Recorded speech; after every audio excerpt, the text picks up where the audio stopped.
Hi there! Welcome to episode 138 of the WaveBack Music Podcast. My name is Kris. And I'm Matt. And we're here to listen to the most interesting video game music there is. In its heyday, Castlevania was a massive franchise for Konami, but its first Game Boy outing left a lot of fans wanting. Fortunately, they turned things around with an excellent sequel. Rejoice at the return of sub-weapons, because tonight we listen to the music of Castlevania II, Belmont's Revenge for the Nintendo Game Boy. Well, hello there, Matt. Hello there, Kris. How the bloody heck are you? It's October! It's spooky! It's my favorite month of the year. Ooh. Many reasons. Yes, I would say I'd be happy about the weather changing, but it is nearly 80 degrees outside today, and I am sad. I want to be wearing a hoodie and drinking hot chocolate, but that is not an option at this particular moment. As I get older, I'm starting to become that guy that you see that you're like, but why? When it gets cold, they're still wearing shorts? Yep. But as I've rationalized it, honestly, it's probably the only time of year I'm comfortable. So, like, the change in the season, October is my most comfortable month. Again, many reasons why I love October, and thank you for everyone who reached out. But Happy birthday! Thank you. Yeah, right. So, like, I don't know. I guess I'm becoming that guy, but in reality, it's not about like trying to hang on to summer or something. It's really I'm just comfortable. Okay. Yeah, I mean, when I dropped the kids off in the morning, like a week or so ago, when it was actually kind of chilly out in the mornings, I would be wearing a hoodie and shorts. That's my happy place. Yeah, that's what I like. I like to be cool and warm myself up, because it's way easier to warm myself up than cool myself down. Correct. Yeah. But anyway, yes. Castlevania, here we are, our annual tradition. Every October, we cover one Castlevania game and then do a spooky special, and here we are, continuing our chronological order with a very interesting Castlevania release, Castlevania II Belmont's Revenge for the Game Boy. So, Matt... Yes, sir. Hit us with some history. With pleasure. No, history. Oh, I'm sorry. No, I'll hold the pleasure. This is awkward. Anyway, Castlevania II, Belmont's Revenge was released in July 1991 in Japan, and the following month in North America. It's a direct sequel to Castlevania, The Adventure, and fixes many of the game's problems. Christopher Belmont still moved pretty slowly, but the level design took his movement into better consideration this time around, and the all-important sub-weapons made their triumphant return. In a relatively unique twist for the series, stages are laid out like a Mega Man game, with the player being allowed to choose whichever order they want to tackle them in. Here in the US, the game remained exclusive to the Game Boy until the recent Castlevania Anniversary Collection for current-gen consoles. But in Japan and Europe, it actually got the colorization treatment in the Konami Game Boy Collection for Game Boy Color. The Game Boy follow-up to Belmont's Revenge, Castlevania Legends, didn't fare quite as well as this one, leaving it the only truly worthy Castlevania game on the platform, but its subpar sequels notwithstanding. Castlevania II for the Game Boy is a fan favorite for a reason. The game's music was perhaps the only area where its predecessor overshadows it, but considering how overwhelmingly good the Adventure soundtrack is, it was always going to be a tough act to follow. This game does, however, suffer from a couple of strange instrument choices, including a very crunchy-sounding bass, but the compositions themselves are classic Castlevania through and through. It was composed by Hidehiro Funauchi.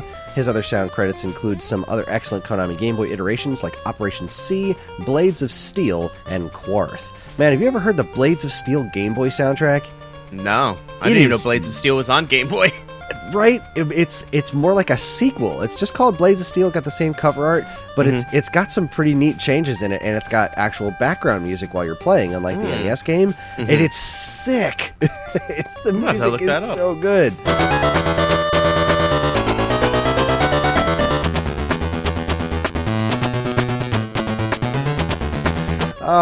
But anyway, back to Castlevania 2. What is your history with this game? Unfortunately, I have none. Really? Oh. Yeah, I've never played any of the Castlevanias on the Game Boy. I may have told this story before, but I'll tell it very quickly. I got a Game Boy for Christmas, and then that summer I lost it. Right, yeah. That was it. So, I never really looked back. But, because I have, emulation, I I may have to change that. But then again, I was looking at the collection actually a couple days ago. I think it might not be on sale anymore. It goes on sale a lot. That Castlevania collection has been on sale as low as like $5 from time to time or something. Like it goes down. Yeah. It goes down a lot. You got to get that one. It's such a good compilation of games. I mean, I did grab the first one. That's how I beat the original Castlevania. You know, some 35, 40 years later. That's what this is on.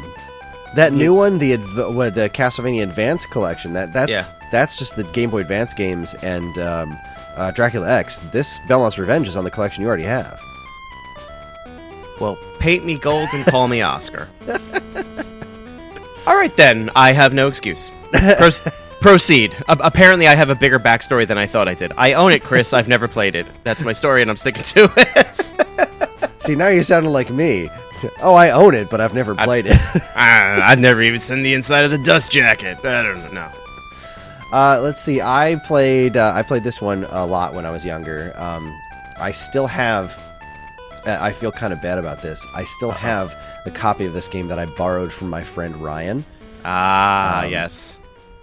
He never asked for it back, and then we kind of like went our separate ways as we got older, and I just kind of always had it. But it's got his name written on the back of it, so if you ever come snooping around for it. I haven't seen or heard from this guy in decades. Like, not even when like Facebook showed up, but I never even saw him on there. Like when Facebook first started happening, you started running into all your old high school friends or whatever. Yeah. Not even that. So I have no idea whatever happened to him. But Ryan, if you're listening, I still have your copy of Belmont's Revenge. And if you ever want to see it alive again, you'll meet me at the bus depot with a $100 bill in your pocket. $100 in unmarked Canadian francs. What? But yes, I loved this game. I played it a little bit on. I played it mostly on Super Game Boy, and so I spent a lot of time with this on my television, and it's such a cool game. I was so much happier with this than Castlevania Adventure, because while I loved the music in Adventure, it made me think that I liked that game way more than I did. But anytime I like kind of I really divorced it from the music, I'd be like, well, actually playing this is a chore. This is not fun. But this game, on the other hand, like when I recently replayed it in the Castlevania Anniversary Collection, I was like, yeah, no, this still holds up. This is great. This is a solid Castlevania game. It's not amazing, but as far, especially compared to Legends and Adventure, it's just leagues above it as far as intelligent level design. It brought the sub weapons back, and the compositions really are good. Like, this music is awesome. It kind of tops out a lot. It's got some weird crunchy bits to it that make it a little bit awkward, but it's a very ambitious soundtrack, and it's got some really great tunes that Ollie, of course, has done some excellent covers of. Of course he has. They do a great job of highlighting just how good the actual composition is. So let's get started. Yes, please. Our first track this evening is the stage select theme. So, like we said in the intro there in the history segment, this is the game has like a Mega Man style select screen. So it's kind of like how Castlevania games have that map that shows up. Sort of similar to how it is in Castlevania 3, where sometimes the map will show up and you can choose which direction you want to go. This is just like, here's 4 stages from the get-go, pick which one you want to go to.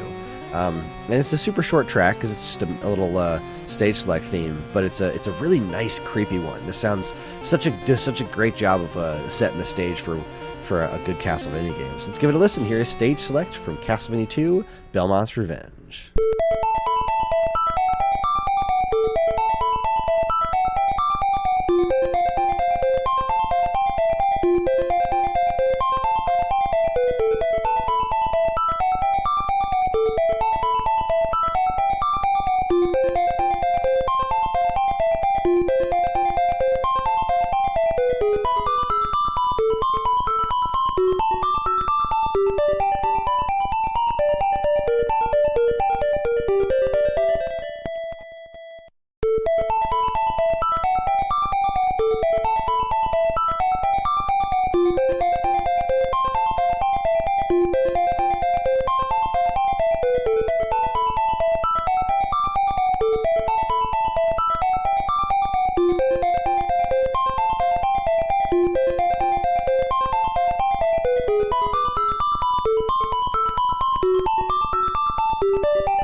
So, what'd you make of that one?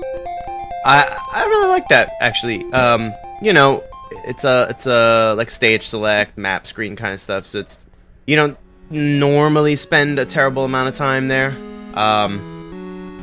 What I liked was how there was how it tapered off, and there was kind of a faux stereo kind of imaging that it kind of like gave itself a delay echo, kind of bounced a little left and right real quick.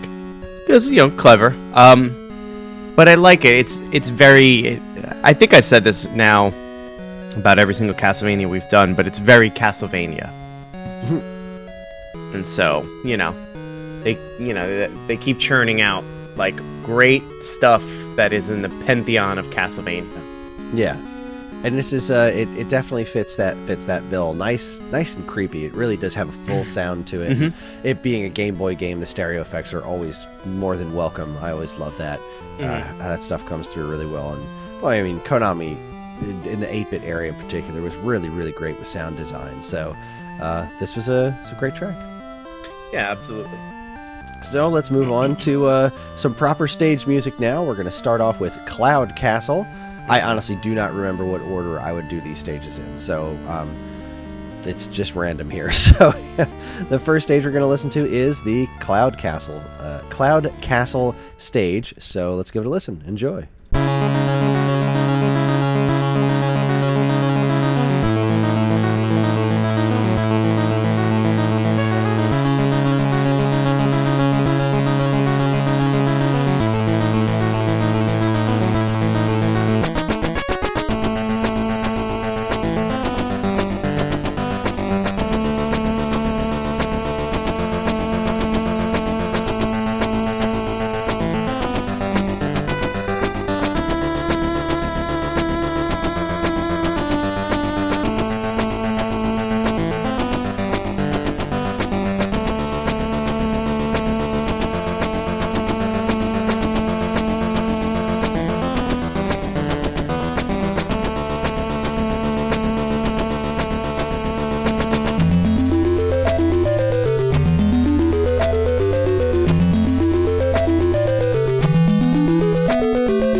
Okay, that was Cloud Castle. I really dig that song. The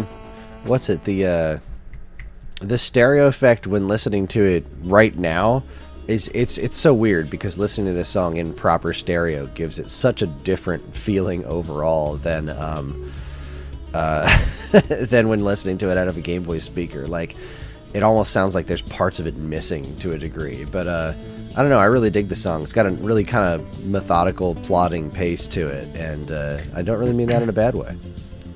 There was certainly something a little off-putting by how I think the stereo effect is out of sync. Mm-hmm. So one time I was listening to Nine Inch Nails track, and it was March of the Pigs, and for the most part, I kind of listen to music passively, but for whatever reason, I started to really hone in on it, and I started to notice that some of the synthesizers are not in sync, and ever since then, I couldn't unhear it, so it kind of drives me crazy when I notice it. Same thing here a little bit. I don't think what I'm noticing personally takes away from this track by any stretch of the imagination. This is a great track, and again, very much in the pantheon of Castlevania music. I think it just kind of, that thing you notice and you're like, huh, oh, okay, all right, well. But, yeah, I dig this. I would love to hear, like, modern orchestration of this. Like, this would be a beautiful piece to hear live, like, by full orchestra. Or even Banjo Guy Ali, just saying. So, I think he did this one. I'm actually going to check his channel for that real quick. okie dokie. Because I know he did a bunch of these. He also did ones from Castlevania Legends, which was pretty awesome. Because Castlevania Legends, it's not a great game. It's also a really hard game to come by. Mm-hmm.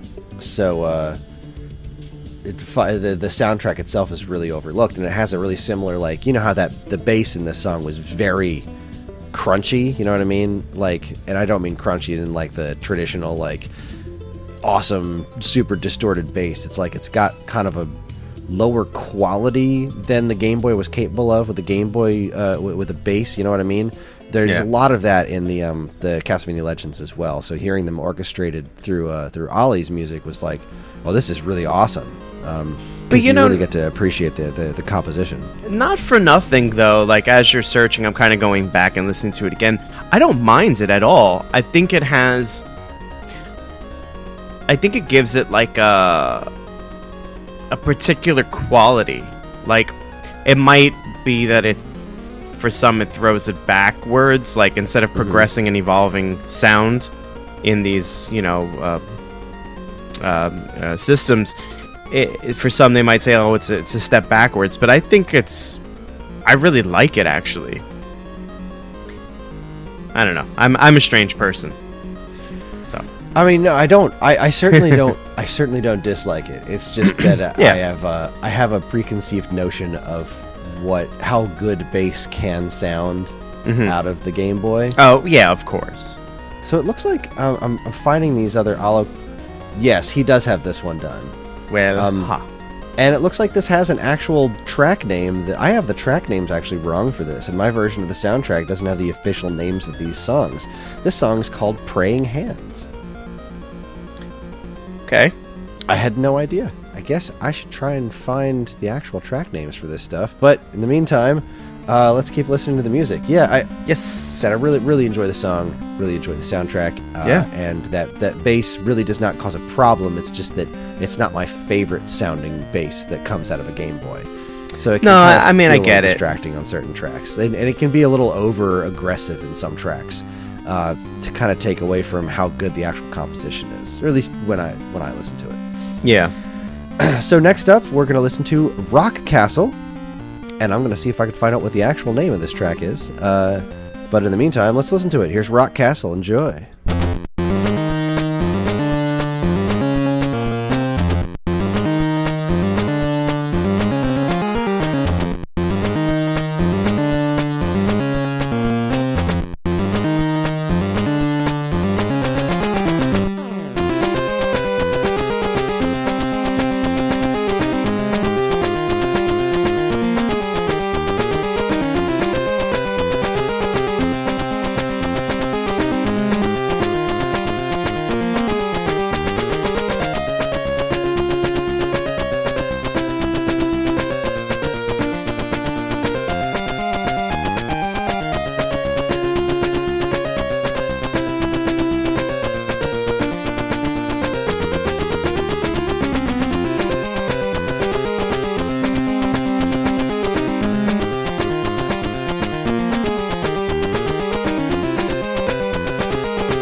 Okay, that was Rock Castle, a.k.a., I found all the real names, Rock Castle is actually called Psycho Warrior.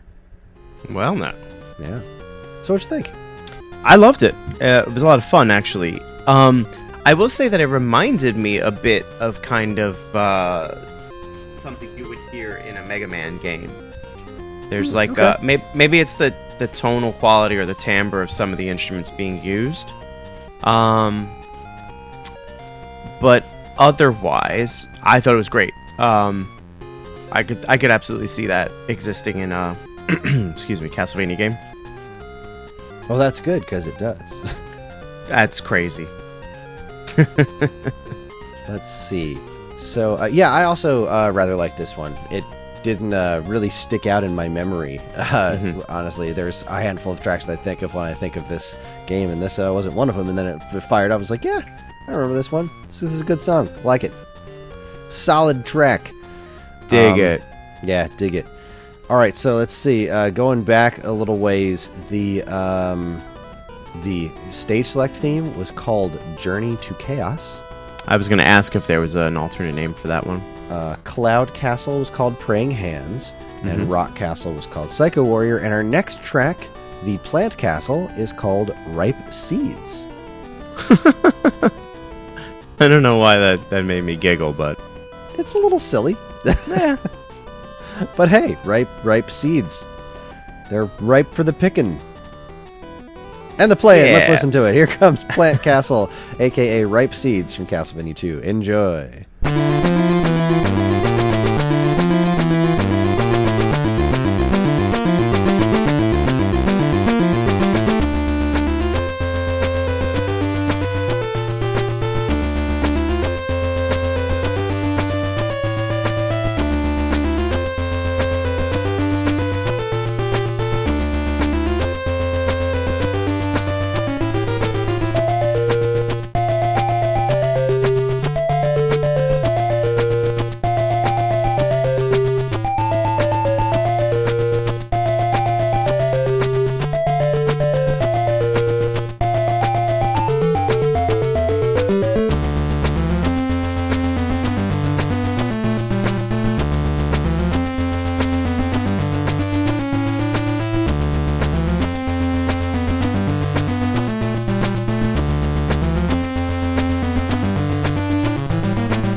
I'm always bummed when that song ends. I love that one. I love that track so freaking much.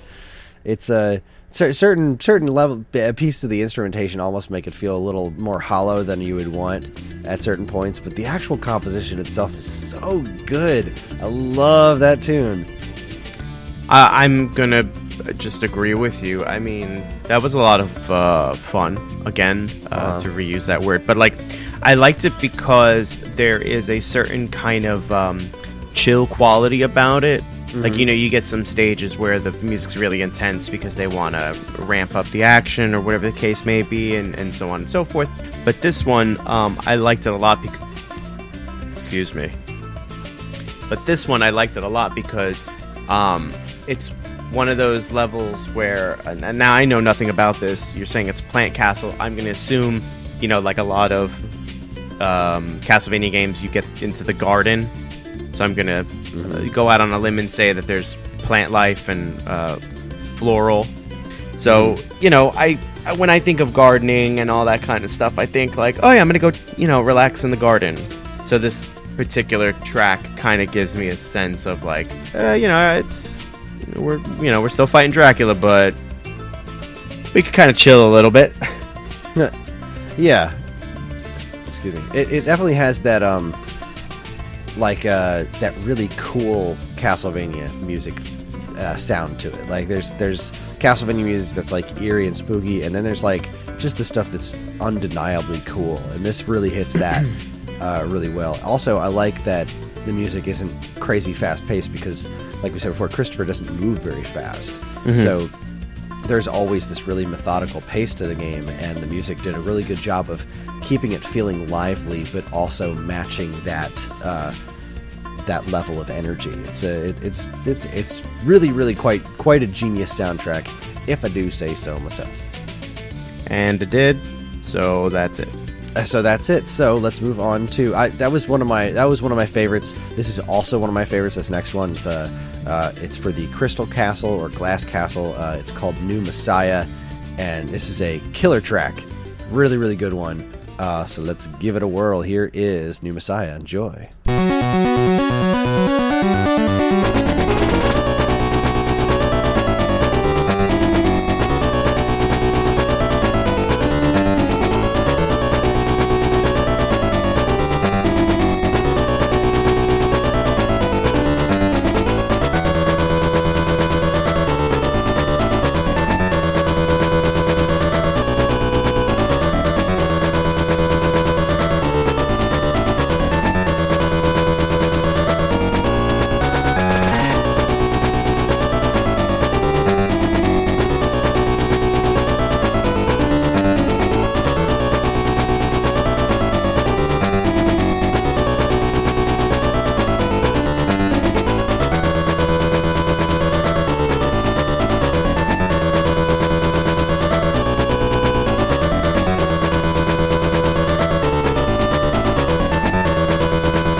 Alright, so this is kind of the one that I was talking about where I feel like the bass is almost too overpowering. Like that really crunchy bass sound kind of overpowers a lot of what else is going on in the track, but it's got a lot of energy to it. Like, it is super energetic. It's faster than the other tracks we listened to. But the bit where it changes into that really weird time signature, like everything is very straightforward rock 4/4 going into it, and then it just changes off to like, I have no idea what that is. It's 7 beats instead of 8. I don't know what you call that, but it was really, really cool. I love that it's such an interesting time signature piece to kind of like throw off the relatively regular sounding composition going into it. It's a super cool track. Love it. Excuse me. I don't have a problem with the bass kind of being overpowering because I think the bass is the driving force in this track. Okay. I love the melodies that sit right on top. Again, great choice in like English has escaped me. I'm gonna start again. It's a great choice in the instruments, the sound effects, the synth sounds, whatever you want to call them, because they sit so high above that driving bass and that kind of chip-tuney drum kit. But like, again, I love that stuff. I think it's great. And yeah, that time signature change is crazy. Like, unexpected, but like great. Just great. And then anything that has the word Messiah in it, I instantaneously like, okay, I like that. So this is, I really, really, really like this one. Yeah, this it's one of those situations where it's really easy to underestimate the Game Boy, especially when the instrument quality is what it is in this one. Like, they're not using super like crazy over the top high quality instruments for this one. So it's something that complex being thrown at you sonically is really a bit of a surprise, and a very welcome one at that. It's such a cool track. Yeah. So let's see where'd my playlist go. Sorry, I was adding all the right track names to it. At least I think the right track names to it, because one of them doesn't make any sense to me, but we'll get there. We'll burn that bridge when we get there. So let's see, that was Crystal Castle. Next up is Boss Area. This is called Road of Enemy 1, and it is the music for the area before you get to the boss. You actually start fighting it, and well, let's give it a listen. Here we go.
I just love that this music exists. Like, it's just like you don't really need it. It wasn't 100% necessary for the game to have a separate tune for like the area leading up to the boss. But I'm so glad it's there, because it adds so much to the tone of the game. Like, it's just a really neat build up to the battles that you're gonna have, and this song really does a good job of like kind of taking all the intensity, all the overt intensity out of the regular stages and pulling them back to this like kind of nervous tension, and also maintains being really cool. You pretty much hit the nail on the head of what I was going to say. I dig this one because there is a nervous tension to it. I like the kind of like what's lurking around the next corner vibe. You say it's leading up to a boss battle, so like kind of like that. You know, before we started recording, we were talking about Metroid Dread, and I was talking about this with a friend of mine. You know, I love the game, but you literally fall bass backwards into boss battles. Like the last boss I just fought, you know, I turned into the spider ball, went into a tube, and then you get spit out into a cutscene, and then boom, fight. And I was like, what? I wasn't even ready for this. So sometimes a little tension goes a long way. Not that I think you know, Metroid's doing it poorly. You know, mix it up, but nonetheless, it was like, ugh. But I love it. So yeah, there was this one boss fight. I think you haven't encountered it yet where you are, but there was one boss fight that surprised me because you go in there and it's just like a regular room, and you just fight this enemy, and then it turns into a different enemy. I was like, oh, well, that's kind of neat, but I've fought that before. But then it turns into another one, and that's a boss. I'm like, that was pretty cool. Oh, man. Did not see that coming. I eagerly await the challenge. Metroid Dread is so good. But we're here to talk about Castlevania, not Metroid. Correct. And let us continue. We've been through the boss area. Now let's get to the boss itself. Here's the boss music, which is actually called Evil Gods. Great name. Let's give it a listen. Enjoy.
That's some boss music right there.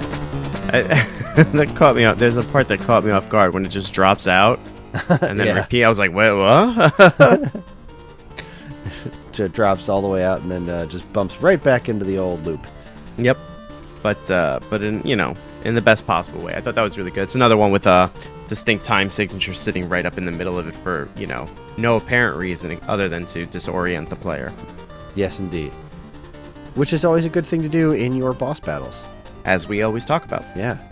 Throw me off my balance. I do not want to be balanced during... Well, I mean, I want to be balanced, but, you know.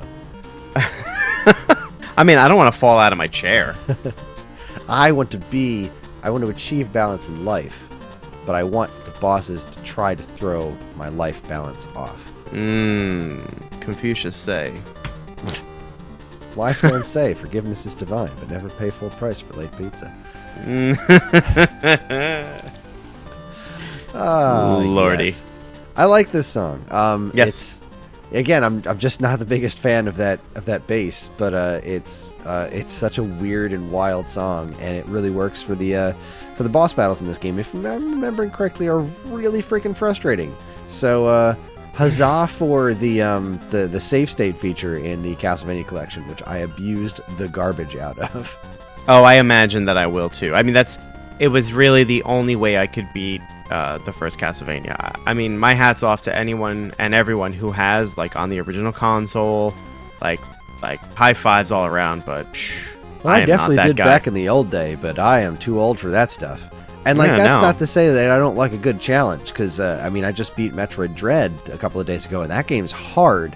But it's yes, it is. It's the kind of hard that I really like, because number one, it gives you as many chances as you need. It's not like there's any penalty for game overs, and like on the hard spots, it sets you right outside of the door, so you can just keep trying it over and over again. And it's all about learning patterns and then trying to master how to get around them. Yes, whereas this is like, I mean, sometimes it's mastering patterns, but sometimes it's just like, well, this is just chaos. Yeah.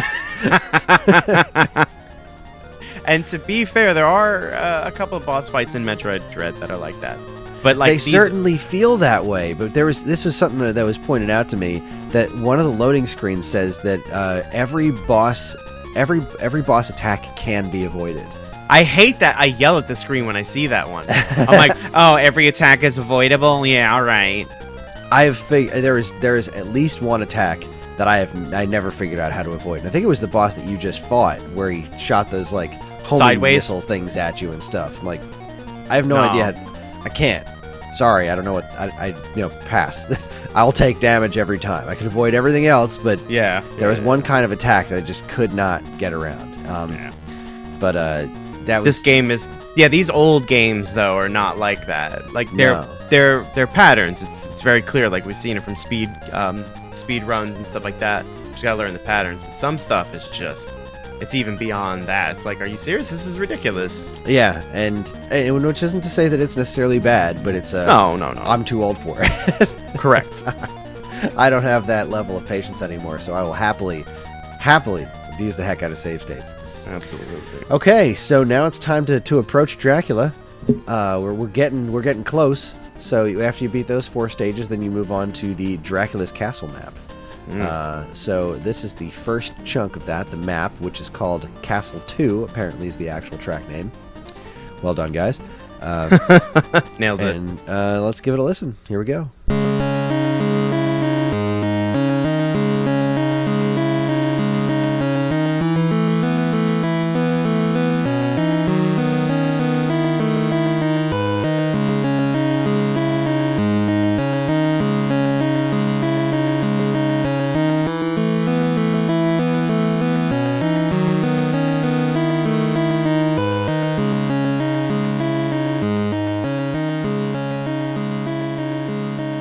You just kind of imagine Dracula's just like chilling in front of a pipe organ playing this.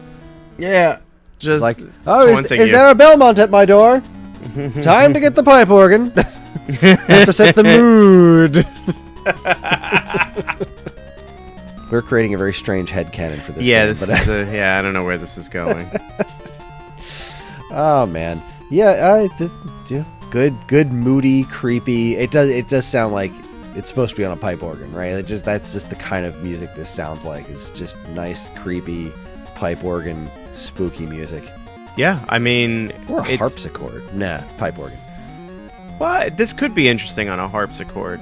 Harpsichord to me is very hit or miss, like an accordion. But you know what would sound great in a series of kazoos? That's it, Hive Mind. Get out there, get some kazoos, and let's make this happen. Okay, so with that in mind, let's move on to Dracula's Castle Stage 1, which is actually called Original Sin. So let's give it a listen. Here we go.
I mean, if that doesn't invigorate you, I don't know what will.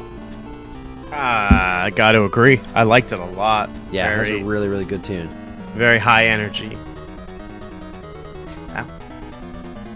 Sorry, I just hurting myself over here. Yeah. I mean, I guess it's the right kind of music for it. I just used my other body parts to hurt myself. It wasn't a whip or anything. Ah, I see. Get your minds out of the gutters. So, yeah, it's almost like speed metal, right? It's just like... It's definitely got a breakneck, like, thrash metal, speed metal, push, like, And, like, I guess that super crunchy sound is, like, about as close to a distorted electric guitar as you're going to get coming out of a Game Boy. This is definitely, like, one of the most really straightforward... This is what this is intended to sound like. Like, this is not an orchestral track. This is, like, get out your guitars and bang your head kind of a thing. Yeah, definitely. And I liked it. It's a very, very effective song. It really makes you want to beat the heck out of Dracula. Because what doesn't, right? I mean, it's what we're here for. He's one of the most punchable villains.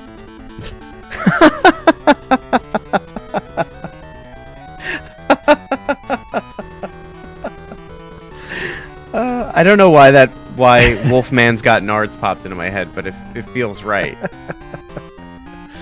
Oh boy! All right, so this is the one that I don't understand this one at all. The track name that I was able to find for this is Dracula's Castle Stage 2 is Paspide. Is that a word? P-I-E-D? Yeah. I don't know. Let's see. P-I-E-D, having two or more different colors. Yeah, I don't understand it. This seems like a translation issue to me. I don't know what this song's actually supposed to be called, but this is the second Castle Dracula... Hi, how you doing? This is the second Dracula's Castle stage theme, and we're going to listen to it right now. All right.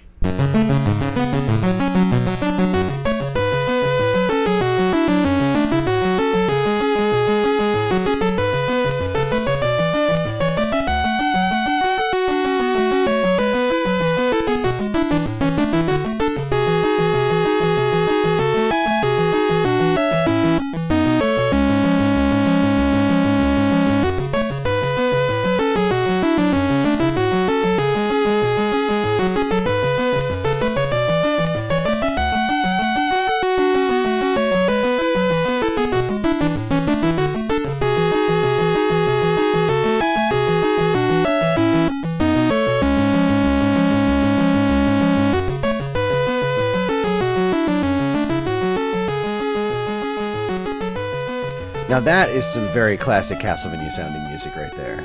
Agreed.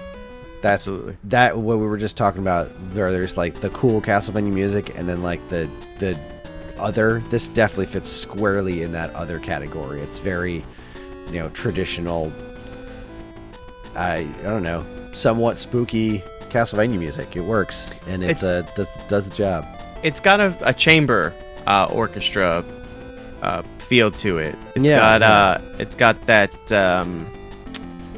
I don't know, the way you might think of the Haunted Mansion and the dancing sequence, or the grand the grand ballroom of some haunted place. That's what it conjures for me, and it fits right in that pantheon again of Castlevania music. Not only just that, but like, again, I said the Haunted Mansion, so it falls in league with that creepy old dusty castle, kind of thing too. So, excellent. Yes, the creepy old dusty castle. That's definitely the vibe that I get out of this tune. So that absolutely nailed it on the head right there. Oh, I just earned my paycheck. Great. Yes, checks in the mail. I get to stay another episode. And that, unfortunately, brings us to the last track. The last track we'll be listening tonight. Today? We're recording during the day now. Yeah. It's still weirding me out, because it's, like, really cloudy outside today, so I'm not getting a lot of sunlight. So not me. It's light. It is sunny as hell where I am. Wow. That's pretty sunny. Yep. Oh, actually, there is a little bit of sun. I hadn't turned around in about an hour, so... Okay. Look at that. There is some light coming into my basement. Isn't that lovely? Really need to get out of it more often, though. I really do. But anyway, this is going to be our final track, which is called Sons of Satan. Yeah! It's the Dracula battle. It's the final fight, and this one, again, if I'm remembering right, this one was a particular pain in the garlic bulbs, if you know what I mean. That's even better than what I was gonna say. Jeez. Well, now I gotta know, what were you gonna say? I was just gonna say the keister because I think it's a funny word. Keister's a great word and underused, I think. Go, listeners, go talk about people's keister. Well, never mind. No, talk about your keister. You know what? Forget the whole thing. Let's beat Dracula's keister to the sound of Dracula Battle, aka Sons of Satan. Enjoy.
That's some good boss music right there.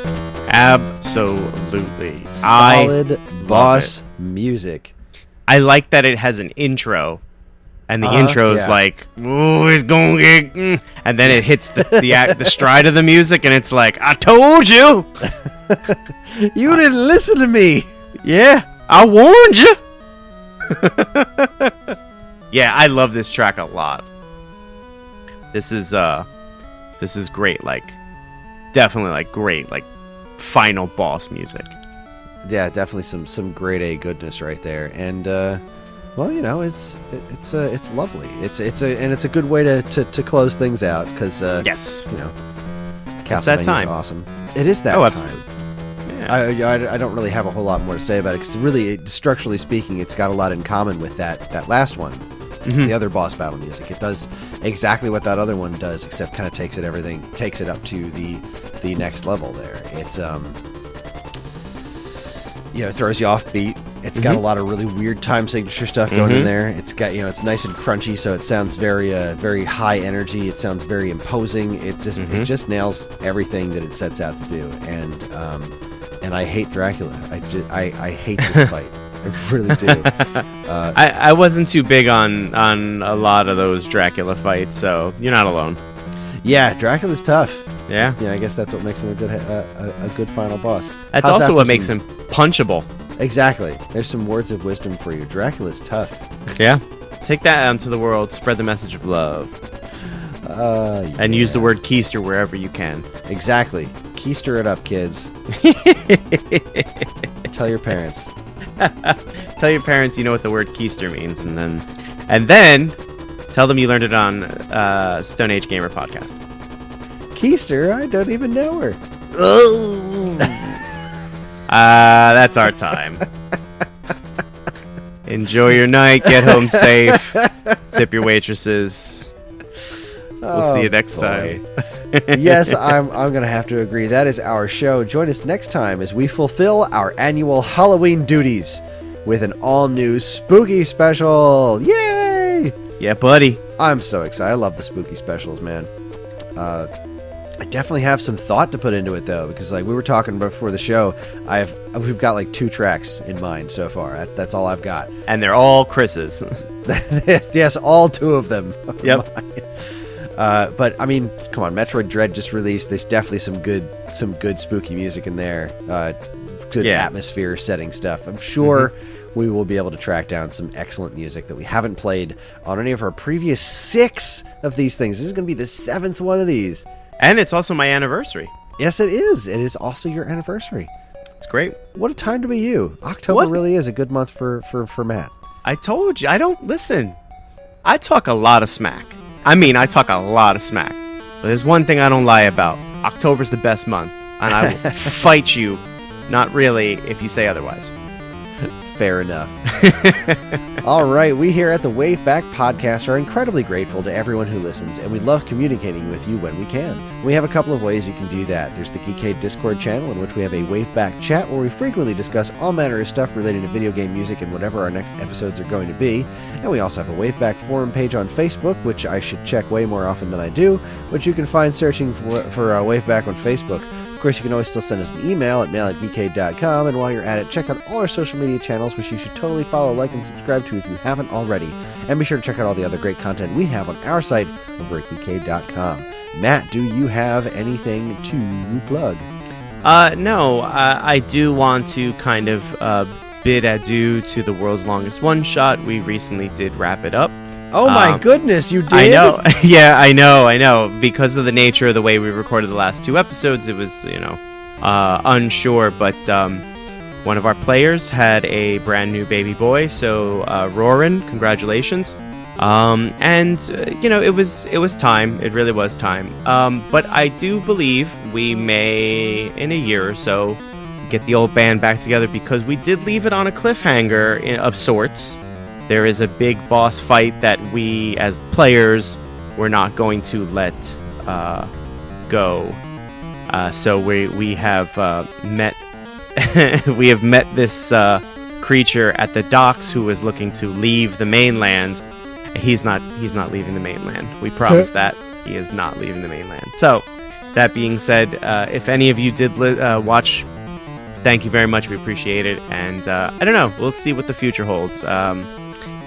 Right now, I got some stuff in the brain. I know I spoke about potentially bringing back Stream Your Own Adventure, but I just can't seem to find the right day of the week to stream. I want to stream it in the evenings. Like post dinner, pre-sleep. But now I work evenings, so it's kind of a bummer. But yeah, we'll see. I was a big fan of it. I love doing it. I got a lot of positive responses, so I'd love to go and bring that back and keep it going. Nice. Well, obviously keep me posted, because I was, as much as I was unable to actually tune in, when I was able to tune into these things, I've always enjoyed what you do. So that is it's awesome stuff. Speaking of streaming, I made an attempt a few weeks ago to stream the process of doing WaveBack overplays. Nice. I'm working on the Teenage Mutant Ninja Turtles right now. Okay. That was like a couple of weeks ago, and I haven't had the time to actually do it again since. And unfortunately, this week is not going to be any better. Yeah. But the idea is, once my schedule normalizes, that Friday afternoons, like Friday during the day at some point, I will be able to stream the actual process of me putting together the mashups for the WaveBack overplays, which I think is actually the most interesting part of the experience. Like, I love the final product and everything, but I do think that there's something to be said for the process of actually piecing them together being super interesting. And the few people that tuned in thought the little that they were able to glean from the experience was rather entertaining. So keep your eyes out for that in the not-too-distant future. Theoretically, Fridays, I will be streaming that on a weekly basis. And that is my plug for you. Boom. All right, so we're going to leave you with the staff roll, the credits theme, which is called The End of the Day. Okay. Yeah, okay. It's a nice tune. It's your traditional end of a Castlevania game tune. It's solid and a really great way to send you off into the night. There's no better to begin the night than with the end of the day. Ugh, what a horrible night to have a curse. What a horrible night to not be able to speak straight. So there you go, folks. He said as he fumbled his words. I'm nothing if not consistent. True. Thank you very much for listening. Enjoy, and we'll see you in a couple of weeks for the spooky special. Happy Halloween!